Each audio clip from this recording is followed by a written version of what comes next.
बिल्कुल, देखिए आगे बढ़ते हुए बात करें केंद्रीय गृह मंत्री अमित शाह के एक बयान से महाराष्ट्र की सियासत में भूचाल आ गया है। दरअसल अमित शाह ने शरद पवार को भ्रष्टाचार का सबसे बड़ा सरगना बताया और उद्धव ठाकरे को औरंगजेब फैन क्लब का नेता बताया, जिसके बाद पूरा विपक्ष बीजेपी पर हमलावर है। महाराष्ट्र में विधानसभा चुनाव से पहले जुबानी जंग शुरू हो गई है। पुणे में राज्य बीजेपी कार्य समिति की बैठक में अमित शाह ने उद्धव ठाकरे को औरंगजेब फैन क्लब का नेता कहा कि उद्धव ठाकरे पीएफआई की गोद में बैठे हैं। जाकिर नाइक के समर्थक हैं उद्धव ठाकरे। शरद पवार नए इल्यूजन खड़ा कर रहे हैं। भ्रष्टाचार का सबसे बड़ा सरगना है शरद पवार। अमित शाह यही नहीं रुके, उन्होंने ये भी कहा कि जब भी शरद पवार की पार्टी सरकार में आती है, मराठा आरक्षण खत्म कर दिया जाता है। भ्रांति फैलाकर चुनाव जीतना चाहते, भ्रष्टाचार का सबसे बड़ा सरगना शरद पवार है। अमित शाह पर एनसीपी शरद गुट ने पलटवार करने में वक्त नहीं गवाया।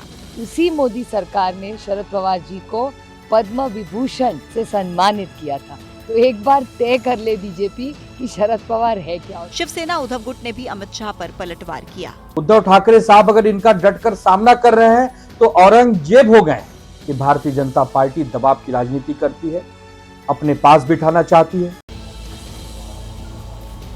देखिए, केंद्र सरकार ने आरएसएस की गतिविधियों पर सरकारी कर्मचारियों के शामिल होने पर लगे 58 साल के प्रतिबंध को हटा दिया है और इस प्रतिबंध को हटाने के बाद अब सरकारी कर्मचारी आरएसएस की गतिविधियों में उनकी शाखा में शामिल हो पाएंगे, जिसका कांग्रेस पार्टी ने पुरजोर विरोध किया है।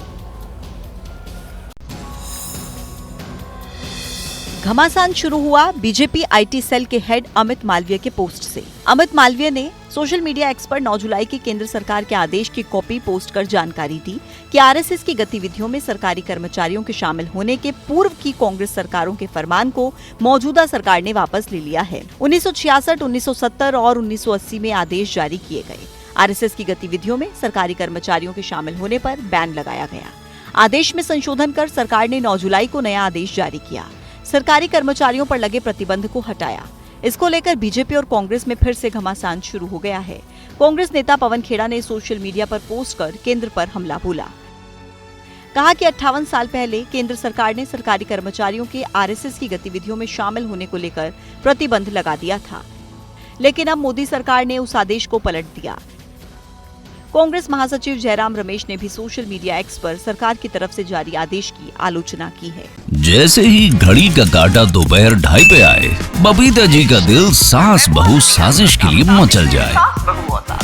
और ये है इनकी बहू, पूरे दिन ऑफिस की टेंशन हो जाए गॉन जब ये करें अपना फेवरेट शो फ्री टाइम पे ऑन। इनकी तरह आप भी देखिए अपना फेवरेट शो अपने टाइम पर और डाउनलोड कीजिए एबीपी लाइव ऐप अपने स्मार्ट टीवी पर।